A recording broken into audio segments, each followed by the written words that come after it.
1500 अंक टूट गया सेंसेक्स, निफ्टी 23,400 के नीचे फिसल गया। आईटी शेयरों में हाहाकार है, विदेशी निवेशक लगातार पैसा निकाल रहे हैं। लेकिन इसी बीच एक बड़ी भविष्यवाणी आई है, आने वाले 10 साल भारत को दुनिया का सबसे बड़ा मल्टी बैगर मार्केट बना सकते हैं। तो क्या ये गिरावट डरने का मौका है या करोड़पति बनने का? इसको समझने की कोशिश करेंगे इस वीडियो में। हेलो एंड वेलकम, आप देख रहे हैं गुड रिटर्न्स। मैं हूं आपके साथ अर्णिमा द्विवेदी।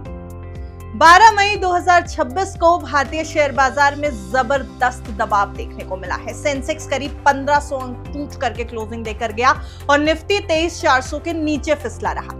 ये लगातार चौथा कारोबारी सत्र रहा है जब बाजार लाल निशान में बंद हुआ। सेंसेक्स की अगर हम एग्जैक्ट फिगर्स आपको बताएं तो 1467 अंक यानी लगभग 2% टूटकर 74,500 के लेवल के आसपास क्लोजिंग देकर के गया। वहीं निफ्टी भी 432 अंक से ज्यादा गिरकर 23,383 के स्तर पर पहुंचा और 23,380 के ही आसपास क्लोजिंग दी। लगभग सभी सेक्टोरल इंडिसेस आपको कमजोरी में दिखाई देंगे। केवल मेटल, ऑयल एंड गैस और पीएसयू बैंक शेयर्स ऐसे थे जहां पर थोड़ी मजबूती देखने को मिली है। अब सबसे ज्यादा दबाव देखिए कहां था, आईटी सेक्टर पर। निफ्टी आईटी इंडेक्स 3.5% के आसपास गिरता नजर आया और मई 2023 के बाद अगर आप देखेंगे तो ये सबसे निचला स्तर था जब 12 मई को आईटी इंडेक्स क्लोजिंग देकर के गया है। TCS, Infosys, HCL Tech, Wipro, ये सभी ऐसे बड़े नाम हैं जो 2.5 से 4% तक टूटते नजर आए हैं। इसके उल्टा अगर आप नजर डालेंगे तो ओएनजीसी और ऑयल इंडिया जैसे शेयरों में 6% से ज्यादा की तेजी भी देखने को मिली। वजह थी कि ब्रोकरेज फर्म सीएलएसए ने सरकार की तरफ से क्रूड और गैस प्रोडक्शन पर रॉयल्टी कटौती को इन कंपनियों के लिए एक बड़ा पॉजिटिव बताया था। तो यहाँ पर आया एक पॉजिटिव ट्रिगर और इन सभी कंपनीज में अच्छी खासी रैली दिखाई दे गई, लेकिन ये रैली भी बाजार को संभाल नहीं पाई। बैंक निफ्टी करीब 1% नीचे था। निफ्टी स्मॉल कैप 100 इंडेक्स 1.26% और मिड कैप 100 इंडेक्स 0.81% टूट करके क्लोजिंग देकर के गया है। अब यहाँ पर पहले समझिए कि आखिर बाजार में ये जो उथल पुथल है, जो बड़ी गिरावट है, इसके पीछे की वजह क्या है। सबसे पहले आता है क्रूड ऑयल। क्रूड ऑयल की कीमतों में तेज उछाल है।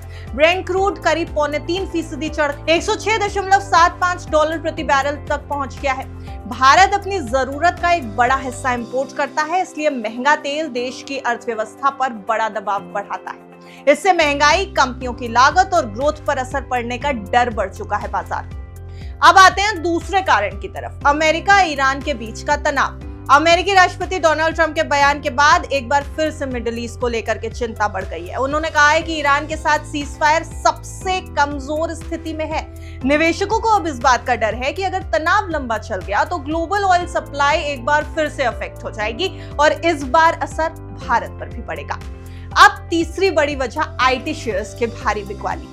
ओपन एआई की नई एआई कंपनी लॉन्च होने की खबर के बाद आईटी सेक्टर पर दबाव और बढ़ गया है।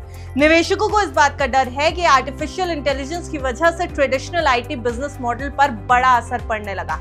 चौथा बड़ा कारण विदेशी निवेशक हैं, लगातार बिकवाली कर रहे हैं। एफआईआईज ने सोमवार को यानी 11 मई को करीब 8,437 करोड़ रुपए की इक्विटी बेची थी। विदेशी निवेशक की लगातार बिकवाली बाजार की कमजोरी की बड़ी वजह बनती जा रही है। इसके अलावा भारतीय टर्म्स में देखेंगे तो रुपए में रिकॉर्ड गिरावट आ रही है। डॉलर के मुकाबले रुपया 35 पैसे फिर टूट गया है और 95 रुपए 63 पैसे के निचले स्तर पर पहुंचा हुआ है। कमजोर रुपया विदेशी निवेशकों की चिंता को बढ़ाता जा रहा है और इसीलिए एफआईआईज वापस लौट नहीं रहे। कुछ और भी फैक्टर्स हैं जिनमें पीएम मोदी की तरफ से गोल्ड खरीद कम करना, वर्क फ्रॉम होम जैसी अपील्स के बाद रियल एस्टेट और ज्वेलरी स्टॉक्स पर बड़ा दबाव दिखना भी बाजार को लड़खड़ाता हुआ छोड़ गया। इंडिया विक्स 2% बढ़ चुका है, 18.87 पर पहुंचा हुआ है।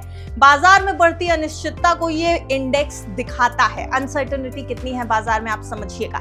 इसके अलावा एशियाई बाजारों में कमजोरी और अमेरिकी महंगाई डेटा का इंतजार भी इस समय बाजार का सेंटिमेंट खराब कर रहा है। अब एक और बड़ा सवाल निवेशकों के मन में है कि क्या ये गिरावट सच में लंबी चलने वाली है। देखिए, फिलहाल बाजार में डर और दबाव जरूर दिखाई दे रहा है, लेकिन कई एक्सपर्ट्स इसे सिर्फ शॉर्ट टर्म करेक्शन मान रहे हैं। लॉन्ग टर्म पिक्चर को लेकर अभी भी काफी भरोसा भारतीय बाजार पर है। अब आपको बताएं कि 11 मई को ग्रो के इंडिया इन्वेस्टर फेस्टिवल में मोतीलाल ओसवाल फाइनेंशियल सर्विसेज के चेयरमैन और को-फाउंडर रामदेव अग्रवाल ने भारतीय बाजार को लेकर एक बेहद ही पॉजिटिव नजरिया पेश किया है। उनका कहना है कि भारत अभी भी दुनिया का सबसे बड़ा मल्टीबैगर मार्केट बना हुआ है। उन्होंने भारतीय अर्थव्यवस्था की तुलना फरारी से करते हुए कहा कि कुछ एशियाई बाजार फिलहाल एआई थीम से फायदा उठा रहे हैं, लेकिन लॉन्ग टर्म में भारत की ग्रोथ स्टोरी सबसे ज्यादा मजबूत है। अब उनके कुछ बड़े स्टेटमेंट्स आए हैं। सबसे पहले उन्होंने ये कहा कि भारत की प्रति व्यक्ति आय यानी पर कैपिटा इनकम अगले 6 से 7 साल में दोगुनी हो सकती है। सेंसेक्स 2030 तक 1.5 लाख और 2036 तक 3 लाख के स्तर पर पहुंच सकता है। उनका मानना है कि कंपाउंडिंग की ताकत लॉन्ग टर्म में सबसे बड़ा चमत्कार करती है और भारत के पास वो करने की क्षमता है। अब एक और सवाल कि भारत आखिर क्यों मल्टीबैगर मार्केट की तरीके से उभर करके सामने आ रहा है, एक्सपर्ट और एनालिस्ट क्यों इसको मल्टीबैगर मार्केट बता रहे हैं। तो देखिए, रामदेव अग्रवाल जी के मुताबिक मल्टीबैगर वहीं बनते हैं जहां इकोनॉमी और इंडस्ट्री दोनों तेजी से बढ़ रही हो। मोतीलाल ओसवाल की स्टडी अगर हम देखें तो NSE 500 की करीब 20% कंपनियों ने पिछले दशक में 25% से ज्यादा सालाना रिटर्न दिया, यानी वो 10 बैगर बनी है, मल्टीबैगर नहीं 10 बैगर। जबकि अमेरिका के S&P 500 में यह आंकड़ा केवल 7% का रहा। अब पिछले 20 सालों में भारत का मार्केट कैप डॉलर के टर्म्स में करीब 14% CAGR से बढ़ा है, जबकि अमेरिका में यह करीब 7% रहा है। आने वाले समय के कुछ बड़े सेक्टर्स भी हैं जो प्रॉमिसिंग नोट पेश करते हैं बाजार के लिए।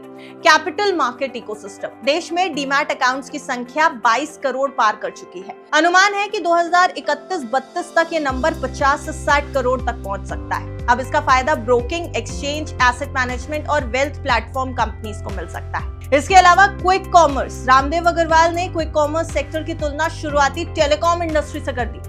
उनका कहना है कि आज भले ही भारी कैश बर्न दिख रहा हो, लेकिन आने वाले समय में नेटवर्क इफेक्ट्स की वजह से यहाँ बड़े बिजनेसेस बन सकते हैं। लेकिन किन कंपनियों से देखिए बचने की सलाह दे रहे हैं रामदेव अग्रवाल की माने तो 20% से कम ROE वाली कंपनियों को ज्यादा पसंद नहीं किया जाना चाहिए। उनका मानना है कि मजबूत मैनेजमेंट और अच्छी कॉर्पोरेट गवर्नेंस सबसे जरूरी फैक्टर है। कमजोर प्रमोटर्स वाली कंपनियों से निवेशकों को दूरी बनाकर रखनी चाहिए। बड़े मल्टीबैगर स्टॉक्स में पैसा बनाने के लिए विजन, पेशेंस और मजबूत कन्विक्शन जरूरी है। असली वेल्थ क्रिएशन अक्सर लंबे समय में दिखाई देता है, इसलिए शॉर्ट टर्म की गिरावट से घबराइएगा मत। 12 मई को बाजार में आई भारी गिरावट के पीछे महंगा क्रूड ऑयल, अमेरिका ईरान तनाव, FIIs की बिकवाली, कमजोर रुपया और IT सेक्टर की कमजोरी जैसे कई बड़े कारण हैं। लेकिन दूसरी तरफ रामदेव अग्रवाल जैसे मार्केट वेटरन्स अब भी भारत की लॉन्ग टर्म ग्रोथ स्टोरी पर भरोसा जता रहे हैं और उनका मानना है कि कंपाउंडिंग और मजबूत इकोनॉमी के दम पर सेंसेक्स आने वाले सालों में 3 लाख के स्तर तक पहुंच सकता है। ऐसे में निवेशकों के लिए सबसे जरूरी है कि वो शॉर्ट टर्म वोलेटिलिटी से घबराने के बजाय मजबूत फंडामेंटल वाली कंपनियों पर फोकस करें और लॉन्ग टर्म सोच के साथ ही इन्वेस्ट करें। साथ ही निवेश से पहले अपनी रिसर्च जरूर करिएगा, बजट देखिएगा और फाइनेंशियल एडवाइजर की राय जरूर लीजिएगा।